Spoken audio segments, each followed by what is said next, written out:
Supplier partnership is the strategic collaboration between a company and its suppliers.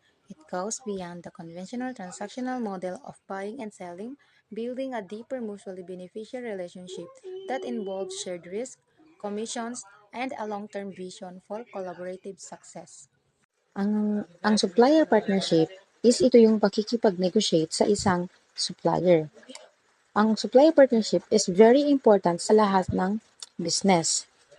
Kasi kung ang isang business ay hindi nakipag-partner sa isang supplier, pwedeng hindi lalago yung kanyang products o kung ano man yung binibenta niya. And pwede rin gagastos siya ng malaki.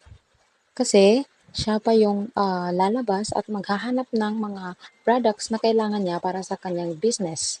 And pangalawa is pwedeng magkaubusan siya ng supply kasi wala siyang ibang mapagkukunan. Then, pwede ring makakuha siya pero yung mga products na napagpilian na kasi kung wala kang supplier partnership is makakabili ka rin pero yung mga napagpilian na lang din tapos yung presyo niya is Regular price and hindi siya makakakuha ng discount.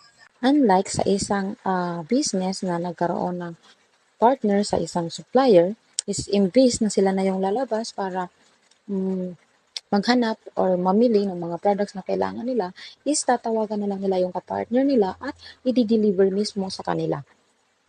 And nakakasigurado pa sila na ang mga products na i-deliver sa kanila ay ang good quality.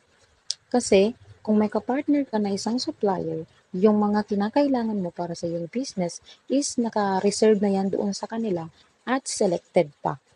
And hindi mo kailangan mag-worry na magkakaubusan ng supply kasi nga reserve na yun sa kanila. And pwede mo pa ito siyang, pwede pa kayong magbawas ng presyo doon sa product na yon depende sa mapagkakasunduan nyo ng iyong supplier.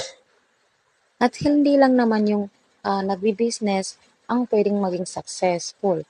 Pareho nilang pinakikinabangan nung supplier at um, nung nasa business. Dahil habang tumataas or gumaganda yung quality ng product, is may possibility na dadami din yung kanilang customers. And doon sa pagdami ng customers, dadami din yung supply na maidi-deliver niya doon sa naga-business. So we have two types of supplier partnership. Una is ang long-term partnership. Ito yung partnership na nagtatagal ng mahabang panahon. Common dito is yung mahigit 1 taon. Then dito na pumapasok si trust.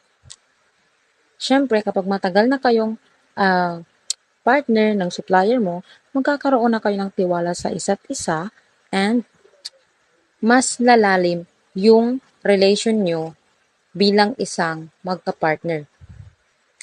Pangalawa is multi-source partnership. Ito naman yung partnership na hindi lang isa yung pinagkukuhanan niya ng supply. Halimbawa, sa isang fast food, meron siyang supplier partnership na supplier ng bigas, supplier ng manok, and supplier ng Coca-Cola. So, yun yung multi-source partnership.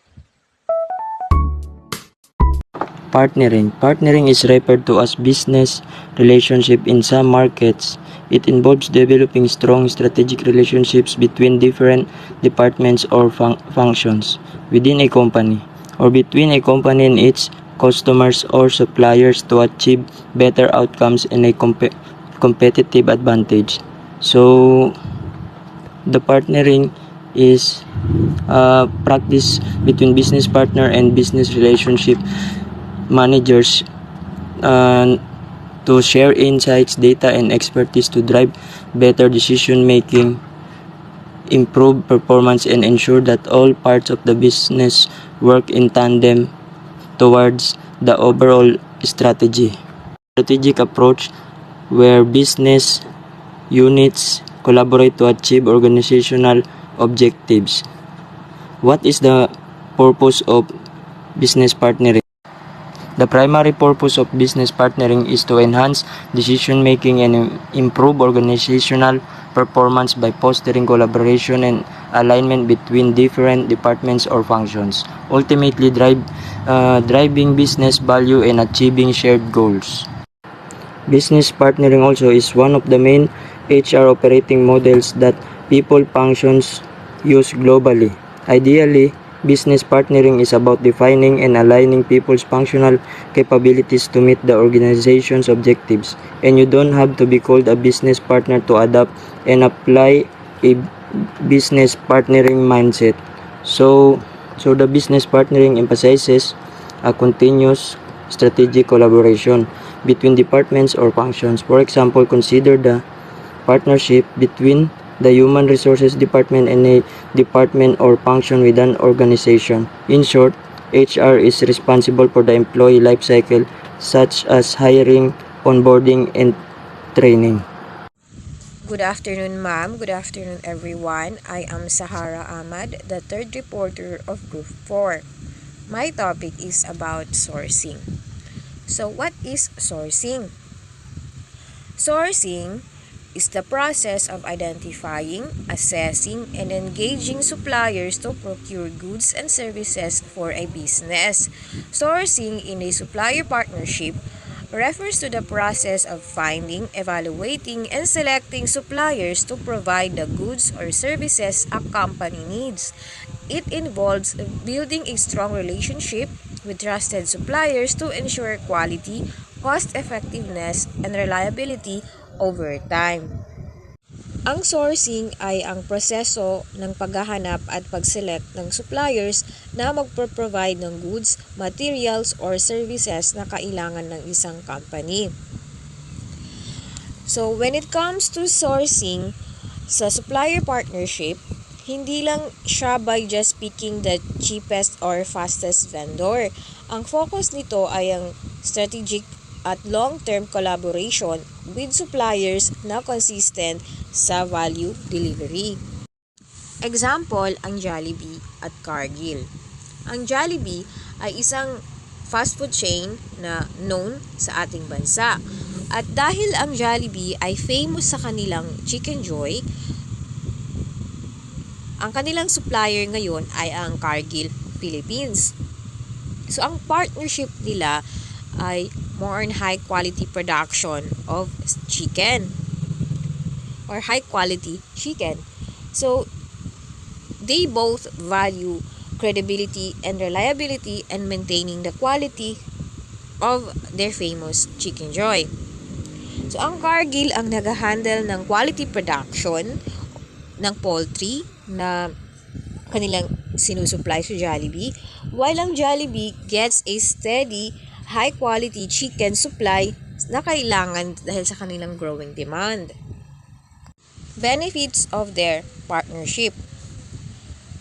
Ang Jollibee, they have the benefit of consistent supply of fresh, safe, at affordable chicken, quality and safety standards, support sa growth ng Jollibee locally even abroad.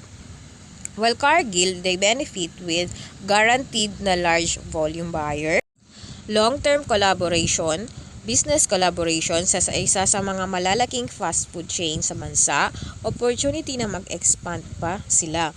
So instead na bumili ng chicken sa different suppliers, pinili ng Jollibee na makipag-partner sa isang supplier na alam ang shared responsibility, investment, at benefits. So when it comes to supplier partnership, hindi lang siya by just picking or selecting the cheapest, fastest vendor. Ang focus nito ay strategic at long-term collaboration with suppliers na consistent sa kanilang value delivery. Dahil for them, it's not about convenience, but it's about value production. Thank you. That's all from me. Good day. My name is Jamila Bantuas. My topic is about supplier selection. Supplier selection is the process of identifying, evaluation, and choosing the most suitable suppliers to provide an organization's goods and services. So, kapag ang isang kumpanya ay naghanap sila ng isang supplier ay pipiliin nila yung pinakamahusay na supplier para maghatid ng mga produkto at serbisyo. Kaya ang layunin ng supplier selection ay mapili yung tamang supplier na mapagkakatiwalaan at maaasahan nang sa ganun ay makakasiguro sila na matagumpay ang kanilang operasyon. Ang supplier selection ay may 4 na stages. Number 1 is supplier evaluation. Supplier evaluation is a structured process where organizations assess and measure the performance of their suppliers against predefined criteria to ensure they meet quality, reliability, and cost-effectiveness standards. So ito yung proseso na kung saan susukatin at susuriin ng isang organisasyon ang performance ng kanilang supplier. So, aalamin nila kung ano ba yung magiging takbo ng kanilang negosyo, kung ang kanilang negosyo ay malakas o mahina. Number 2 is supplier development. Supplier development is a strategic process where a company collaborates with its suppliers to enhance their capabilities and performance, ultimately benefiting both parties through improved quality, efficiency, and the most effectiveness. So, ito naman yung tinutulungan ng isang kumpanya ang mga supplier nito na mapabuti ang kanilang performance at kakayahan. Sa madaling salita, ang supplier development ay isang paraan para mapabuti ang performance ng mga supplier at makapagbigay ng mga produkto ng dekalidad sa kumpanya at sa mga customer. Number 3 is negotiations. Negotiation is a strategic process where 2 or more parties discuss and attempt to reach a mutually agreeable solution to a problem or issue, often involving compromise and a give and take approach. So itong negotiation, ito yung proseso ng komunikasyon kung saan ang dalawang partido o higit pa ay nagtutulungan para makamit ang isang kasunduan o kompromiso sa isang particular na issue o paksa. Ito ay karaniwang ginagamit sa mga sitwasyon ng pagbili, pag-upa, pagtatrabaho o iba pang transaction. Halimbawa, may bibilhin ka na gamit na nagkakahalaga ng 150 pesos. So, hihingiin mo siya ng 100 pesos. Ang mangyayari ay mag-usap kayo sa may-ari at magkakasundo kayo sa presyo. The last one is contracting. Contracting refers to the process of creating and managing legally binding agreements, also known as contracts. Halimbawa, gusto mong magrenta ng isang apartment, so mag-usap kayo sa may-ari at magkakaroon kayo ng kontrata o kasunduan kung kailan ka mag-stay sa kanyang apartment, kung ito ba ay abot ng 1 taon o ilang months lang. That's all po. I'm Ocean May Joyce Ariosa, Group 4 reporter. The principles of customer and its core revolves around understanding and prioritizing the needs and wants of those who purchase goods and services. Ito ay isang prinsipyo na ginagabayan ng mga customer sa kanilang mga desisyon sa pagbili o mga dapat sundin sa mga negosyo para mapanatili ang magandang relasyon sa kanilang mga customer. So number 1, customer value. The fundamental principle is delivering value to the customer. So ito ang benepisyo na natatanggap ng mga customer mula sa pagbili, pag-use ng isang produkto or serbisyo. Ito ay ibaba nakadepende sa needs, wants, and customer experience. Customer satisfaction. Satisfied customers are most likely to return, make repeat purchases, and recommend the product or service to the others. Customer satisfaction, kasiyahan ng isang customer sa isang produkto or serbisyo. Kung umabot o lumabas pa sa kanilang expectation, ang customer ay magiging masaya at dito napapasok ang customer loyalty. Customer loyalty. Loyal customers are repeat buyers who are deeply invested in the brand and its offering. Paulit-ulit na pagbili ang paggamit ng mga produkto lalo na sa mga offer ng isang company ng loyalty card, earning points, rewards. Isa din ito sa mga dahilan na paulit-ulit magbalik ang customer o mamili dito sa isang produkto. Customer segmentation. Recognizing that not all customers are the same is vital. Proseso ng paghati-hati batay sa kanilang katangian, pag-uugali o pangangailangan. For example na lang dito yung one size fits all. So customer feedback. Actively soliciting and responding to customer feedback is essential for continuous improvement. So, ito na yung iba't ibang mga feedback nila about sa product. Ito ba yung it's either positive or negative. Yun lang. Hello everyone, I'm Mera Flor Hebron from BSBA HRM 3B. This video report is for Operation Management under Ma'am Mencho Estares. So my topic is about supplier relation. Supplier relation.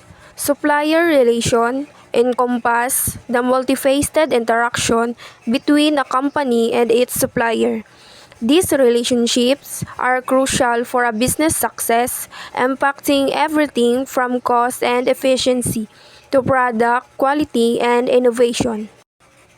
Mahalaga ang ugnayan ng mga supplier sa isang negosyo kasi parang sila yung nag-distribute kumbaga ng mga products.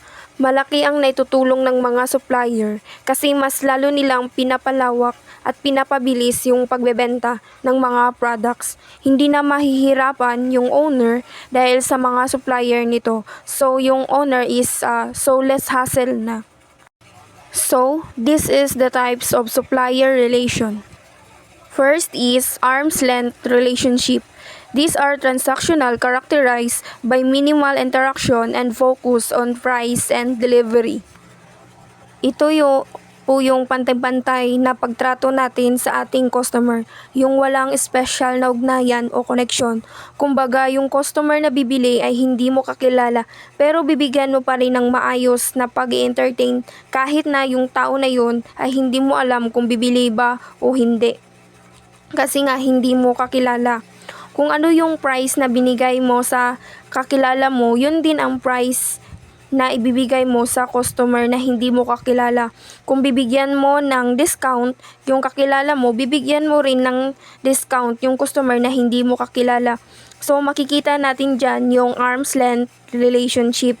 Mag-focus lang dapat sa price na anuman ang ibibigay at parehong i-entertain ng maayos yung customer para magiging fair ang treatment sa lahat ng customer. Next is collaborative relationship. These involve close cooperation, share goals, and mutual trust, leading to improved efficiency and innovation. Ito yung ugnayan ng dalawang kumpanya, yung pareho silang aangat sa isang produkto na pareho silang may ambag. Dito makikita natin na nagtutulungan sila para palakasin yung produkto. Halimbawa ng collaboration is yung kumpanya ng McDo at Coca-Cola. Yung perfect combo meal nila, yun yung drinks doon, yung Coca-Cola. Lahat ng McDo sa buong mundo, yung Coca-Cola, yun yung first drink provider nila. So dyan makikita natin yung collab ng dalawang kumpanya at pwede rin naging supplier ng Coca-Cola si McDo. Next is captive relationship. One party exerts significant control over the other, often through ownership or exclusive contracts. Ang captive relationship naman ay parang kung saan ang isang negosyo ay napipilitang manatili o umasa sa isang negosyo o supplier. Maaring dahil ito sa kontrata o kung lilipat man sila mas mataas yung gastos o wala na talaga silang choice na pagpipilian. No choice na sila kumbaga. Halimbawa, sa isang lugar, ang available lang na mayroong signal o internet is yung TM. So alangan naman magbili ka ng o magamit ng TNT, wala ngang signal doon. So no choice na talaga sila. So ang gagamitin na lang talaga nila is yung TM kahit mas nagagandahan sila ng quality or ng service ng TNT pero hindi nila din magagamit kasi wala ngang signal. So ang pipiliin na lang talaga nila is yung TM. So kumbaga no choice na talaga sila. So yan ang example ng captive relationship. So this is the end of my report. Thank you. Good day, ma'am. I am Farhana Baragir, the last reporter of Group 4, which is under Supply Partnership, and my topic today is about relation development. Relation development is the key strategies and practices for fostering effective supply partnership that can lead to mutual growth and long-term success. So, ito ay tumutukoy sa mga estratehiya at gawain na makakatulong sa pagbuo ng matatag na relasyon sa pagitan ng supplier at ng kumpanya. Sa panahon ngayon ng competitive market, ang pagdevelop ng matibay na partnership sa supplier ay napakahalaga sa isang organization.